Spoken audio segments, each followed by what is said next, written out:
Türkiye'nin ataqlıq yazğıcısı Reşat Nuri Gontekin'nin Şinjan Xalq Nəşriyyatı tərəfindən nəşr qılınğan Çalı Quşu namlıq romani. Bu roman Belqut şirkətində avazğa elinib, Belqut torida anlatıldı. Agar mudir apandi shu topda chiqib ketgan bo'lsa, mushkul ahvolda qilib, so'zimdan adishib ketgan bo'lardim. Ilmi yaxshi uning o'quvchilarni o'ziga jalb qilish xislati kuchlikkan. Qani qizim, joyingga o't. deb meni do'stga oldiga chiqarib qo'yib, uzundan uzun so'zladi. Voy xudo, nimalarni demadi? Yevropaliklar tibobatchiligini, ximiyani, astronomiyani, matematikani arablardan o'rgangan ekan. Undaqda biz nima uchun yevropaliklardan yangiliklarni o'rganmaymiz? Yevropaliklarning fan madaniyatga nisbatan muomalasi boshqalarning ilm jihatdagi ortiqchiliklariga tajovuz qilishi qonunmish. Buni eglash to'p miltiqlar bilan emas, faqat fransuz tilining yordami bilan bo'lamish. Mudir apandi bag'an siri qaynab, quloqlarni pang qig'idek jarangliq ovozi bilan vaqirab turib meni ko'rsatdi. Bu dunyodagi madaniyat va bilimning oshquchi mushtumda qizning qo'lida. Sizlar uning ko'rinishiga qaramanglar. Mushtumda turgan bilan ichi go'harlarga to'lgan. Inshaalloh, inshaalloh. Bo'g'ziga chang selib, uning ilmini limonni siqqandek og'izdan siqib elinglar. Kulkam qistab qo'rilib ketib Voy xudo, rasvo bo'ldim. Tunji qatim jasorat bilan bolalarga qaradim. Ularni kulib etibdi. Shunda qilib o'quvchilarim bilan uchrashish shirin bir tabassum bilan. Belqut xazinasi. Bu beqish va yushrun kulimsirashlar shu topda bir-birimizni yaqinlashtirdi deb o'ylayman. Sinfdagi kulkining kuchayishi oxir mudir apandining diqqatini tortdi. U birdinla mushtimi bilan partini urdi. Men lerag'imi satmaydigan olg'ay qarashlari bilan qara. Bu qanday gap? Nemish bo'ldi? Sizlarga kulib qo'ysalar haddinglardan oshdi ekansizlar. Hergiz ochiq chiroy oshqilib bo'lmaydi ekan. Xudo ursin, adabinglarni beraman. Og'zinglarni yuminglar. Pishqon kaladak nimaga yeysizlar? deb baqirdi. Qizlar buningga parvomi qilmadi. Rastini esam ulardan ko'ra men bekrak qo'rqib ketdim. Siz 15 minutdek davom qildi. Sinfda yana kulki ko'tarilgidek bo'lsa, Rajab apandi partini mushlab, "Nemishqa kulasizlar? Kolpatan aytlaymi ya?" deb ularga yerim jiddiy, yerim chaqchaq bilan popozi qiladi. Oxir yana bir qitim "Mahkam tutinglar, yaqisini qo'yib bermanglar. Uning ilmini limonni siqqandek siqib og'izdan olmasanglar, arvohlar sizlarga la'nat o'qiydi. Ota-onanglar davlat millat bergandan harom bo'lsin" deb vaqirgandan keyin chiqib ketdi. O'quvchilarim bilan yolg'iz qolgan bu dastlabki minutlarning qanchalik mushkulligini o'ylamabdiman. Atidan kashkish to'xtamay valaqlaydigan gapdan Chala Qushi ujma yegan bulbuldek bo'lib qolgan edi. Menimda hech qanday fikr yo'q. So'zligidek biror eg'iz so'zni topolmaydim. O'zimni tutanmasdan ixtiyorsiz kulimsirashga boshladim. Xayriyat, o'quvchilarim meni texchi mudir apandining so'zlariga kulyotidi deb o'ylag'ashqa, ularni ko'zimga tikilib kulimsirashga boshladi. Shu chaqda birdilla menda jasorat paydo bo'ldi. Endi o'zimni tutib olgan edim. "Xonimlar", deb so'z boshladim men. Fransuzchani ozroq bilaman. Agar buning sizlarga oz bo'lsa foydasi tegsa, o'zimni baxtli hisoblayman. Endi tilim echilgan edi. So'zlashga boshladim. Ortiqcha qiynalmaydim. Qizlarimning asta-asta berilishga boshlaganini his qilardim. Mundaq cho'ng xonimlarni qizlarim deyish nima degan baxit? Ular turib kulib qo'yadi. Bu vaziyat mening uchun yaxshi edi. Lekin Xudo saqlasin, Rajab apandi bahosi 1000 liradan ortiqroq olg'ay qarashlari bilan derizdan ko'rib qolsa, dahshat. Shuning uchun o'quvchilarimga buni alayda eskartishni zarur deb bildim. "Xonimlar, kulkanglar tabassum doirasidan chiqib ketmasin. sizlarga do'q qilish uchun mening qo'limda mudir apandining kalpatan degan narsasi yo'q. Men faqat sizlardan xafa bo'lib qolaman. Ish qilib, dastlabki darsim bek yaxshi o'tdi. Darsdan tushishimga qizlarimdan biri yenimga keldi. Menga kalpatanning karpatan degan gap ekanligini uqtirib qo'ydi. Mudir apandi ko'p kuladigan qizlarga kalpatan bilan tishlaringlarni yulib olaman-jumo deb do'q qiladi ekan. 28 mart. Qizlarimdan bekmo mamnunman. Meni shunchalik yaxshi ko'rib ketdiki, tanaffuslardimi meningdan ayrilmaydi. Kasbdoshlarimga kelsak, rostini aytsam ularni yomon odamlar deganmayman. Menga so'g'uq muomala qiladiganlar va ishxonaning bir bulungiga to'plashib bilib, men to'g'riliq bo'lmag'ur narsalarni pichirlashadiganlarmi bor edi. Mayli, odam o'z uyidimi hammasi bilan chiqishib o'tolmaydi-ku. Muallimlar ichida Istanbullik Naziha va Vasiya ismli ikki yaqinliqqina xonimni bekmo yaxshi ko'rib qoldim. Ular bir-biridan ayrilmaydi. Lekin muavin mudir Shahnoza xonim menga bularga aralashmaslikni tavsiya qildi. Nima uchunligini bilmayman. Bulardan boshqa yana ikki konu tanishim bor. Birisi o'z vaqtida markaziy o'rta maktabda meni himoya qilgan egiz bo'yliq, o'tkir, qora ko'zlik ayol bo'lib, u bu yerda haftasiga bir kun dars beradi ekan. Mudir apandining olg'ay qarashlaridan qo'rqmaydigan birdan-bir kasbdeshimiz. Aksicha Rajab apandi unidan tap tortadi. Ko'k chapinining yaqasini siqib turib, "Voy, bu nimanchi tarsa? Bundan qutuldigan kun bo'lamdi. Shu kun nisb bo'lsa, ko'zimni ichilatdi" deydi. Ikkinchisi, yo'g'on ko'zoynak taqaydigan engang chesh bir qiyri muallima. O'z vaqtida gohi-gohida billa poyezdga tushib qoladi. U Go'zgub tarafda muallimlik qiladi. Hozir meni to'nigandek diqqat bilan yuzimga qarab, "Xudoya tova, shunchalik o'xshaydiganlarni ko'rmagan edim. Bir chaqlarda poyezdda sho'x bir o'quvchi qizni ko'ratdim. Sizga shunchalik o'xshaydiki, lekin u fransuz qizi bo'lishi mumkin. U bekmo qiziqchi edi. Bir vagon kishi kulkidan teliqib qoladi" dedi. Men oldimga qarab, "Ehtimol, shunday o'xshashliklarmi bo'ladi" dedim. Maktabda bir qancha er muallimlarmi bor edi. Zaid apandi bu qiyri kishi dindan dars beradi. Coğrafiya muallimi pensiyaga chiqqan mo'ysipet polkovnik Ömer Bey. Men ismini bilmaydigan insha muallimi va muzika muallimi Shayx Yusuf apandi.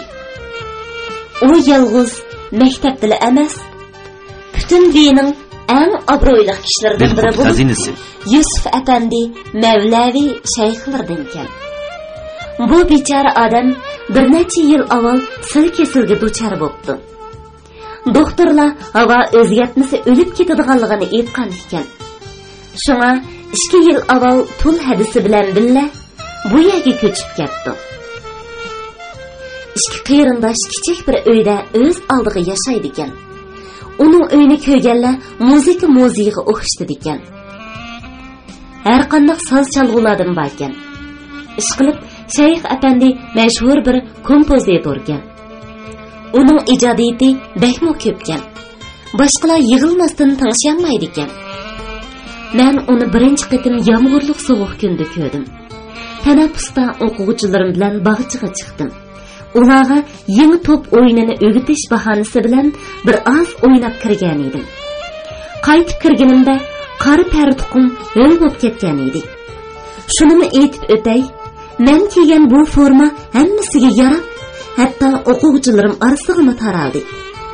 Mudir apandi buning rangini yaratmasdan, musulmonlarga qora kiyim yarashmaydi, yeshildan tikish kerak degan edi. Lekin biz kir ko'tarishlik deb uning so'ziga pisand qilmadik. Muallimlar ishxonasida cho'ng bir mesh yenib turadi. Meshning keynidagi bo'lingda qo'limni partuqimning yanchuqiga selib, usti beshimni qurtib atatdim. Eshik ochilib, 35 yoshlardagi egiz bo'yliq, nozik bir apandi kirib keldi. U odatdagidek puxroch kiyingan edi. Shuningga qaramay, bu kishining tarifini ko'p anglagan Shayx Yusuf apandi ekanligini bayqadim. Maktabdagilar uni bekmi yaxshi ko'rdi ekan. Muallimlar shu zamon uni o'rib oldi. Paltosini yash ko'zdi. Muallimlar daldisida turib, uni kuzatishga boshladim. Chiroyi xushxo'y, suzuk yuzida ko'pincha o'lishga mahkum kasallarda ko'riladigan rangsiz, nozik yaltiroq bir oqliq bor edi. Shalon seriq saqili, uchiq zangar ko'zlari menga ona maktabimdagi g'uva qorong'u dalollarga esilgan, g'amkin kulimsirab turgan Isa payg'ambarning suratini eslatdi. Bo'libmi, gap so'zlari kishi anglab to'ymaydigan darajada yiqimliq edi. Bu yiqimliq ovozda bilinar-bilinmas shikoyat ohangi bor edi. Bu kasal bolalarning ovozidagi g'amkin shikoyat. U atrofini o'rib-olgan sabdoshlariga to'xtamay yig'iyotgan yomg'irdan shikoyat qiladi. Ochiq havoni sabrsizlik bilan zoriqib kutayotganini so'zlaydi. Bir mahal ko'zlarimiz uchrashdi. Men qorong'u burjakda turg'ashqa, meni texmi yaxshiroq ko'rish niyatida ko'zini asta qisib, "Bu kichik xonim kim? O'quvchilarimizdanmi?" deb so'radi. Muallimlar tang'imanga qaradi. Vasfiya kulib turib, "Kechiring bey apandi, tanishtirishni unutibmiz. Bu fransuz tili muallimi Farida xonim" dedi. Turgan yerimda beshimni egib salom berdim. Mashhur kompozitorimiz bilan tanishganligim uchun bekmi xushalman apandim. San'atkorlar bu xil so'zlarga alohida diqqat qiladi. Uning oqish yuzida qizillik paydo bo'ldi. Qo'llarini o'g'lab turib, beshini egdi. "Kaminingiz kompozitorga loyiq bir asar ijod qilgani yo'q. Arzimagan ijodimni maqtashga loyiq emas. Bu Hamid va Fitratga o'xshash ulug' shoirlardagi ilohiy qayg'uni samimiy bir ovozda ifoda qilishdan iborat" dedi. Qisqasi, Yusuf apandini akamdek yaxshi ko'rib qoldim. 7 aprel. Eng cho'ng orzuyimga erishdim. Tunagandan beri chiroyli, chaqqongina va pokiza bir uyim bor bo'ldi. Xudo rozi qilsin, bu uyni menga Hoji Kalfat etib berdi. Bu uy o'z uydan 2-3 minutlikla yerida. Shu mahallaning chetida 3 eg'iz uy va kichikgina bog'chisi bor edi. Bekmi yaxshi bo'lgani uydagi barcha tuxlar bilan ijaraga berdi. Munisamu, menmu bekli xushal edik. Uyni tozalab narsalarni radlashimiz kerak edi. Nadikini kulishdan, bir-birimizni qo'g'lashdan, dumlashib bo'shishdan boshqa narsaga cho'limiz tegmadi. Bo'libmi, bechora Munisa ko'ziga ishonmaydi. O'zini xuddi saroylarga kirib qolgandek his qiladi. Faqat Mazlum, Padichi Muhammad degan o'g'loqning ismini Mazlum qo'yib olgan edi. Bizni xiyli qo'rqitdi. Bu dangbash ochiq qolgan oshxona eshigidan bog'chiga u yerdan tiyyorlik qechibdi. Yor munardek edi. Xudoyim saqlabdi. Puti sali tiyilgan bo'lsa, yordan dumulaydi. Bu shayton maxluqlar nega dastlashni mendan yaxshiroq bilishdi. Bir nima qilib uni uyga qaytirib kelgicha xiyli avara bo'ldi. Shundoq uyimizdan bekmi mamnun edik. Munisa dalonga yotqizilgan far furqishlarni dastlab ko'ratdi. Tamdagi gullarning rasmini silab baqatdi. Faqat kesh qurullari atrofni qorong'ulik bosganda sal g'irib sinatdi. Qo'shni uylarga yog'liqlarga to'lgan narsalarni ko'targan otlar qiyindoshlari keladi. Bu soatlarda bizning ishigimizga hech kimni yo'lamaydi. Demak, bu doim shunday bo'ladigan ahvol. Bu yurtning bahori bekmo go'zalkan. Hamma atrof yop-yeshil. Bog'chamda rang-rang gullar echilgan. Derizamga hashq pichaklar yamashgan. Bo'libmi, bog'chimizning oldidagi tiyyorlik, xuddi zumraddek sharqiratma. Bu yeşil dolqinlar ichida lalalar, yangi yardan tamchib turgan qip-qizil qandek ichilib turadi. Bo'sh vaqtimizning hammasini Munisa ishkimiz qo'g'lashmoq, o'ynash, arg'amchi sayrash bilan o'tkazatdik. Yerib qolganda men rasm chizatdim. Munisa o'g'liq bilan chimanlar ustida so'zlab yotadi. Rasm chizish havisi meningda yana uyg'ondi. Bir qancha kundan beri Munisaning suv bo'yaq rasmini chizib o'tatdim. Yaramaz qiz jim turib bergan bo'lsa tez bitadi. Biroq jim turishdan zerikatdi. Beshida gulchambirak, qo'lida o'g'loq bilan o'dilimda o'tirish uningga qiyinga tushadi. Ba'zida mazlumni jim turmasdan inchga uzun putlar bilan tipirlashga boshlaydi. Shu chaqda Munisa: "Jinimada, Xudo haqqi, men jim turib beratdim, lekin mazlum unmayvassa, qanday qilaman?" deb qechib ketadi. Ba'zida terikib barmoqim bilan po'poz qilib: "Sening shaytonligingni bilmaydi demsan, hayvonni qasddan g'idiqlaysan" deydim. Maktabdagi darsim yomon emas ketyotdi. Mudir apandi meningdan bek murozi. Faqat ortiqcha kulgunchaklikim uchun ba'zida terikib, "Kalpatonni sanga akasam bo'g'dak ha" deydi. Men yolg'ondan dumsiyib: "Qanday qilaman apandim? Yuqorqi levim sal kaltirak, shunga jiddiy tursam kulyotidi deb o'ylaysiz" deydim. Mudir apandining nemishqidir chet tilga havisi bor edi. Ko'ni bir ilibda kitobini tepib olib, hajilab o'qiydi. Ba'zida meningdan so'zlarning ma'nosini so'rab, qora qalam bilan kitobning chatlariga yozib oladi. Anglayotganinglar Belqutordan anglatilayotgan ovozliq asarlar sahifasi. Shayx Yusuf apandi bilan xeyli yaqin bo'lib qoldik. Bu nozuk, g'amgin, kasalman kishiga cho'nqir ixlos qilatdim. Ovozidagi yushirin shikoyat ohangi bilan shu qadar chiroyli, nafs narsalarni so'zlaydi. Buningdan 10 kun avval ajoyib bir voqea yuz berdi. Maktabning keraksiz jihozlarni qo'ygan bir zalaba. Shu kuni darsga lozimlik bir xarita izlab shu zalga kirgan edim. Deraza qapqoqlari etik bo'lg'ashqa ichki qorong'u edi. Atrofimga qarab yurib, bir bo'lingda cham to'zan besib ketgan ko'nargan o'riq ko'zim tushdi. Birdilla qalbimda shirin va g'amgin iztirob uyg'ondi. Bolaligimning baxtiyor chog'lari o'rgining eg'ir, cho'nqir ilohiy ko'lari ichida o'tgan edi.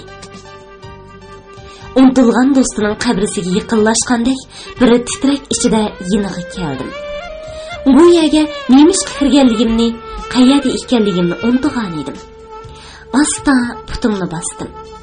Tinlariga barmoqlarimni tekkizdim. O'ri yarlangan ko'ngildan chiqayotgandek ig'ir dardli sado chiqadi. Ah, bu sado. Nima qilayotganimni o'ylamasdan o'rindiq akilib, o'rgining oldiga o'ltirdim. O'zim yaxshi ko'rgan chirkov naqshlardan biriga asta, bekmi asta chelishga boshladim. O'ri nali qilgan siri o'zimni yo'qotib, ig'ir bir tushning qo'yniga tortilib boratdim. Maktabimning xira qorong'u koridorlari ko'z oldimga keldi. Qora partuq taqqigan, qirqimchashliq saboqdoshlarim to'p-to'p bo'lib o'tishga boshladi. Qachondan beri o'ltirganimni, nimalar chog'inimni bilmaydim. O'tib ketgan kunlarimning ko'ni tushlariga tamoman berilgan edi. Chaynimda cho'nqur uxtatish, xuddi yopirmoqlar orasidan shamol o'tgandek bir tovush anglandi. Cho'chib qayrildim. Xira qorong'ulikda ko'zimga Shayx Yusuf apandining sog'ush obrazi ko'ringan edi. U sunuq ishkabga yo'linib, beshini silib, ko'zida cho'nqir bir hasrat bilan tinglab turardi. To'xtab qolganimni ko'rib: "Chag'in bolam, davomlashtirg'in o'tinaman" dedi. Javob qaytarmadim. O'rgining ustiga beshimni texmi enishtirib, ko'z yoshlarim qurg'uchilik chaldim. Keyin cho'nqir nafas elib, charchab, halimdan ketgandek o'rnimdan turdim. Sizda nima degan cho'nqur musiqa qobiliyati, nima degan nozik bir qalb bor Farida xonim. Bola qalbining shu qadar cheksiz qayg'uni qanday qilib his qilganligiga hayronman. O'zimni parvosiz ko'rsatishga tirishgan holda javob berdim. Bular jan techo deb atalgan bir xil munojat bo'lib, umuman mushunda hamkin bo'ladi, efendim. Qayg'u meningda emas, shu kuylar ekan. Yusuf efendi bu so'zimga ishonmadi. Asta beshini chayqab, o'zimni san'at ustasi deb aytolmayman. Biroq musiqadagi aloylikning qaysi kompozitorga, qaysi muzikantga taalluq ekanligini farq etishda xatolashmayman. Ovozlarga o'xshashlar barmoqlardan chiqayotgan hasratlar. Bu faqat nozik qalbning tuyg'usi. Bu jon techo deb atalgan munojat kuylarining notasini menga taqdim qilishingiz mumkinmi? Dedim. Bular quloq sinib qolgan efendim, notasini nereden bilay? Hech vaqasi yo'q. Bir kuni vaqt chiqarib, o'rig'da qaytadan chelib bersangiz, men yozib olaman. O'tganda vafot bo'lgan qiyri bir rohibning narsa keraklari orasidan bir organ setib olgan edim. Musiqa asboblariga bekma havas qilaman. Uni mo uyning bir bo'longiga qo'yib qo'ydim. Endi bu kuylarni chelishni xohlayman. Gaplashib zaldan chiqdim. Ayrıldigan chaqda Shayx efendi menga shunday va'da berdi. Cho'nqur qayg'ularimning mahsuloti, ba'zi ijodiyatlarim bor. Uni texi hech kim chelib bermadim. Chunki tushunmaydiganligiga ishonaman. Xudoyim buyursa, ularni sizga chelib beray. Bo'lamdi kichik xonim. Bu voqea Shayx efendi bilan bo'lgan yaqinligimizni yanada kuchaytirdi. Va'da qilganlarini texmi anglamay turib, bularning bekmo go'zal kuylar ekanligini faraz qilatdim. Chunki bu kasalman nozik Shayx odatdagi bir taxtayga tegib ketsa, uningdan tariyat chiqaradi deb o'ylayman. Bir necha kun avval bir o'quvchi setib bo'lgan o'tni akilib berdi. Barmoqining uchini tixarlarga mundaqli tekkizgandek bo'lib edi. Bu nozik barmoqlar o'tq emas, balki mening ko'nglimning cho'nqur yerlarga tegib ketgandek tuyuldi. 5 may. Tünögün çoğun bir hatalık ötközdim. Aşkar bo'lib qalarmikin deb yurakim titraydi. Yaxshi ish qilmaganligimni bilaman. Lekin qanday qilay? Ko'nglimning xohishi shu bo'ldi. Muallima haftada bir qitim maktabda kechida navbatchilik qiladi. Tünögün menga kelgan edi. Kechki muzokara vaqtida muavin mudira Shahnoza xonim bilan birga maktabni aylandik. Bir sinfning gazvay lampasining yaxshi yonmayotganligini ko'rib, sinfga kirdik. Mudira hammadan xabari bor. Qo'lidan ish keladigan bir ayol edi. Ustalning ustiga chiqib, lampani tuzashga boshladi. Eshikdan qiyri xizmatchi ayol kirdi. Qo'lidagi xatni orqadagi partada o'ltirgan bir qizga bermoqchi bo'lib, yiniga keldi. Dal xatni o'zdivatganda muavin mudira joyida turiblar. To'xtang Ayşe, o nima? dedi. Hech narsa, Jamila xonimning xatini darvozamga berib qo'yibdi ekan. Menga bering. O'quvchilarga kelgan xatni oldi bilan men ko'rman deb sizga qancha qitim aytdim. Nimanchi mengingiz yo'q. Shu minutda g'alati bir ish bo'ldi. Jamila o'rnidan dast turib, xizmatchining qo'lidagi xatni tortib oldi. Muavin mudira attini buzmay. Bu yoqqa kel Jamila, dedi. Jamila qimir qilmadi. Bu yoqqa kel deyapman Jamila. Nemishqa itoat qilmaysan? Bu o'ruq kesal chiroy xotin shunday bir surliq qiyofatga kirdiki, men titrab ketdim. Sinfni chivin ursa ondigan cho'nqir bir jimjitlik bosdi. Jamila beshini sangilatib, asta besib yinimizga keldi. O 16-17 yoshlardagi chiroyli qiz edi. Doim saboqdoshlaridan chatnab, bog'chining bo'lonlarida yolg'iz xiyol surib yurganligini ko'ratdim. Dars vaqtida o'ychan, g'amkin o'ltiradi. qizning yuzini yaqindan ko'rib, cho'nqur qayg'u ichida ekanligini bayqadim. Yuzida qon qamg'an edi. Oldimizda beshini sangiltib, qalpoqlarini tishlab turardi. Qapoqlari echilib yumilardi. Kirpiklari titraydi. Jamila xatni ma'dagin. Muavin mudiraning g'azabdan savra tashdi. U yana tepib, "Qani, nimaga qarab turasan?" deb baqirdi. "Nemishqa muavin mudira, nemishqa?" Bu nemishqa so'zida mana shu bir ig'iz so'zda mayus bir isyon bor edi. Muavin mudira qo'pollik bilan qizning qo'lini silkishtirib, xatni tortib oldi. "Ba, endi joyingga berib o'ltirg'in." Shahnoza xonim konvertga ko'z yugurtib, qosh qapiqini so'zdi. Lekin darhol o'zini tutib oldi. Cho'nqur jimjitlik cho'kkanda hayajon hukm surgan siniqqa qarab. "Bu xat Jamilaning Suriyadagi tuqqanidan. Menga bo'ysunmagani uchun atigi chiqulg'a bermayman," dedi. O'quvchilar qaytadan kitoblarga qaradi. Mudira xonim bilan chiqib ketib o'tib, sinfga nazar tashladim. Orqadagi partalarda o'tirgan bir necha qiz beshini bir yerga akilib pichirlashib o'tadi. Jamila partaga beshini qo'yib oldi. Mo'rlari diri-diri titraydi. Koridorda ketib o'tib, muavin mudira xonimga: "Jazoyingiz og'ir bo'lib ketdi. Atigi qanday chidaydi? Kim biladi, qanchalik toqatsizlanadi ekan?" dedi. "Avar bo'lma qizim. U bu xatni hech qachon o'qiyamaydiganligini biladi." "Qandaqsiga xonim? Qayerinshidan kelgan xatni bermamsiz?" "Bermayman qizim." "Nemishqa?" "Chunki xat qayerinshidan emas." Mudira xonim ovozini texmi paslatib so'zni davom qildi. "Jamila xilili boy, tuzuk bir kishining qizi. Bu yil yosh bir ofitserni yaxshi ko'rib qopti. Buningga dadasi zodi rozi emas. Shunga mayli uyda, mayli maktabda bo'lsin, qizga ko'z quloq bo'ladi.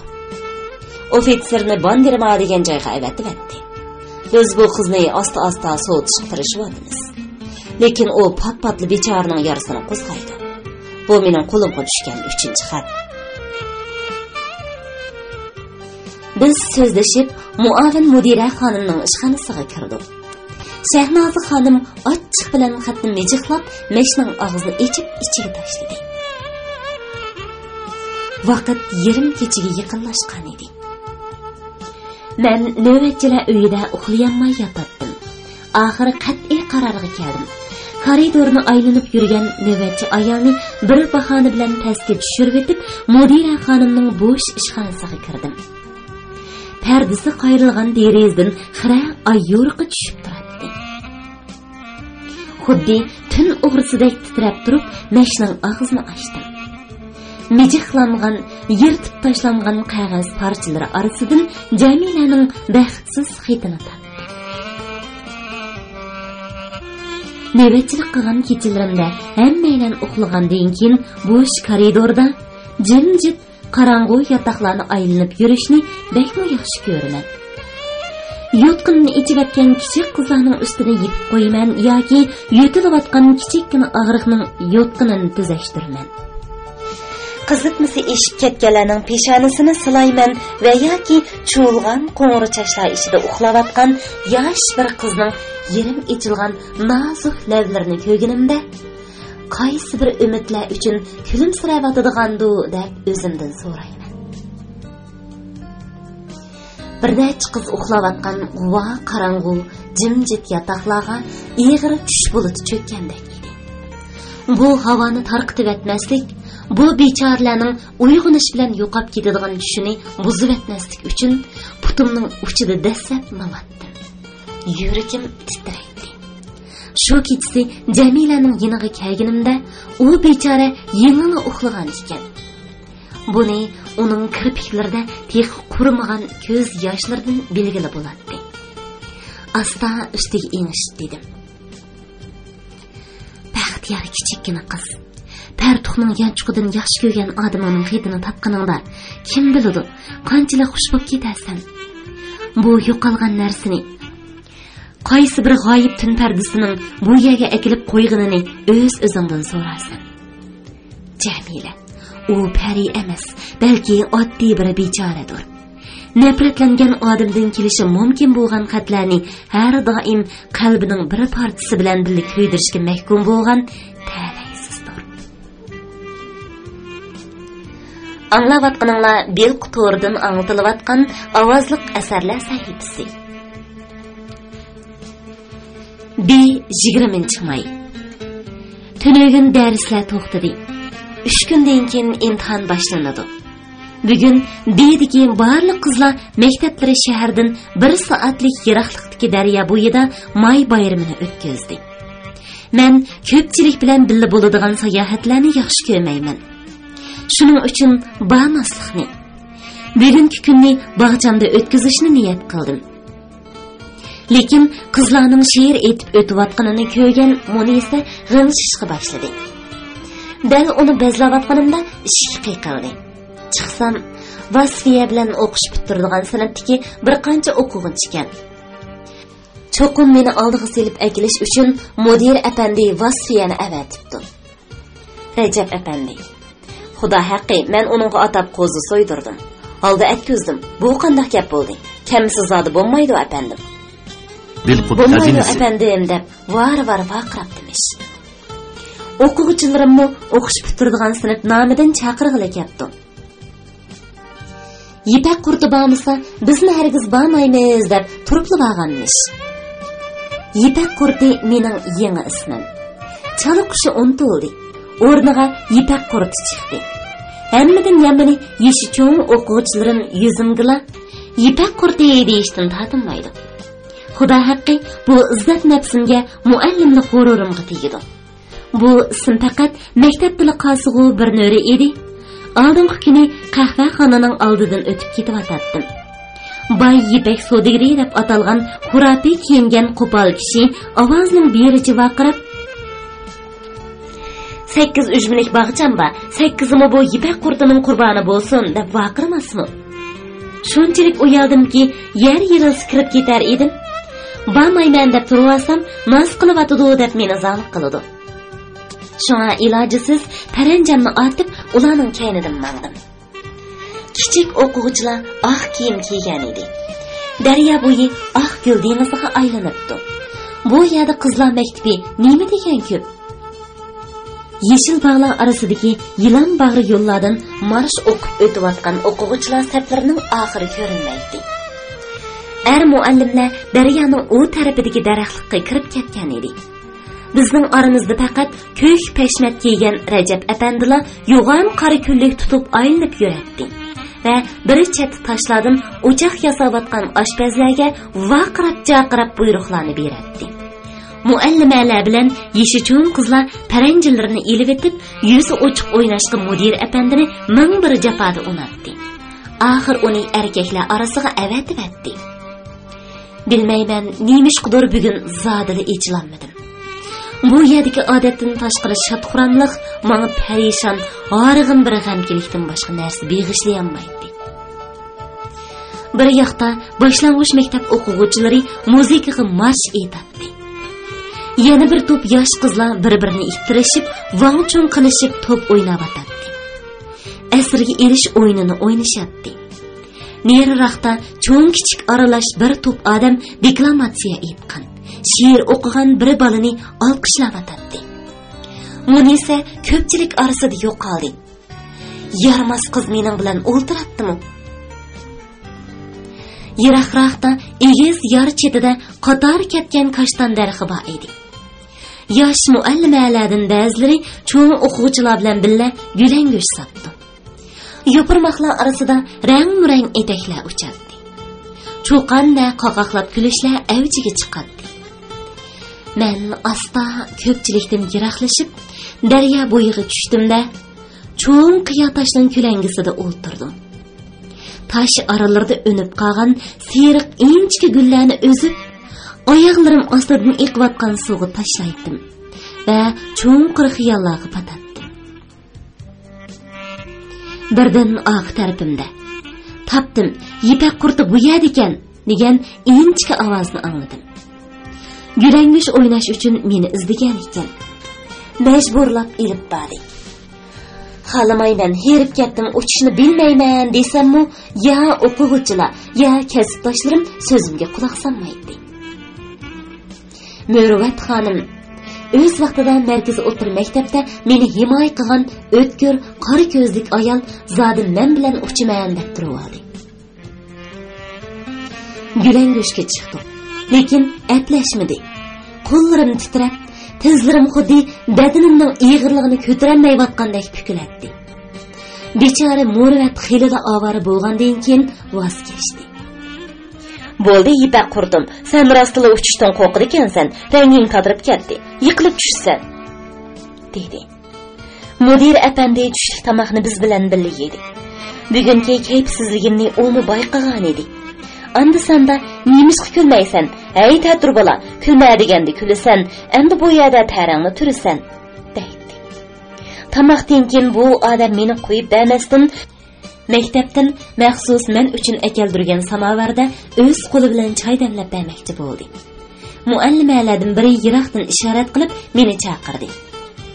Xizmatchidan birini avatib Shayx Yusuf afandiga tambir oldirdik. Yiroqqa berib soz chaldiramiz. Sen bu munajjimdan qutulib kelgin, dedi.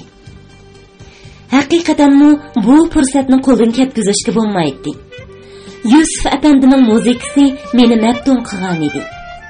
Bechora kompozitor xiylidan beri kasal bo'lib maktabga kelolmagan edi.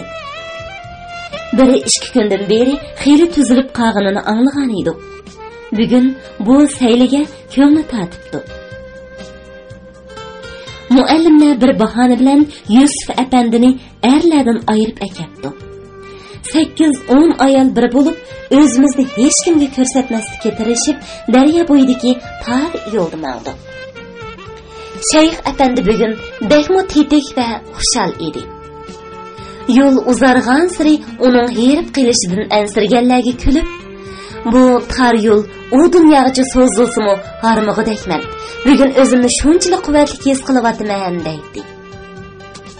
Kasbdoshlarimdan biri astag'ina quluqimga ari muallimlardan ba'zilari yushirincha haraq ichganligini, Shayx apandigi bir necha romka ichirib qo'yganini pichirladi.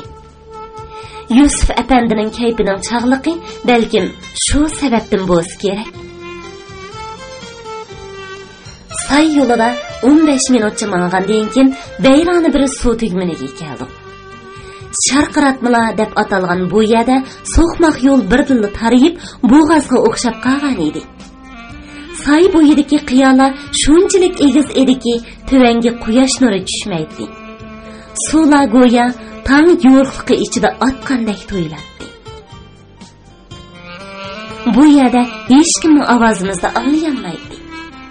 Shayx Yusuf apandini qo'yiq yopirmoqlik yong'oq daraxining ostiga o'ltirg'izib, tambirni qo'liga tutqizdi. Men neriroqda suvlar atrofida ko'yiklanib eqiyotgan tosh ustida o'ltirdim. Lekin ular meni o'z maylimga qo'ymadi. "Bo'lmaydi, bu yoqqa kel, bu yerda o'ltirishim kerak", deb meni kompozitorning o'dilga o'ltirg'izib qo'ydi. Tambur chelishga boshladi. Bu muzika bir umr qulqimdan ketmaydi. Kasbdoshlarim chimliq ustida yarim yot so'zilib yetishdi. Qo'pol, hissiyotsiz ko'ringanlarmi yig'ilib o'tadiganday lavlari titrab, ko'zlariga yosh keladi. Qumuri chochlarini mo'rangga surkab o'ltirgan Vasfiyaning qulqiga. Men Shayx apandining muzikasini tunji qatim maktabda anglagan edim. Bekmi yaxshichilik edi, lekin bugungi yetmaydi, dedim. Vasfiya xuma ko'zlarida ma'nilik kulimsirash bilan. Shundoq, chunki Yusuf apandi umrida hech qachon bugungidek baxtli va shundoqli baxtsiz bo'lgan emas, dedi. "Nemishqa?" deb so'radim men. U yuzimga diqqat bilan qaradi.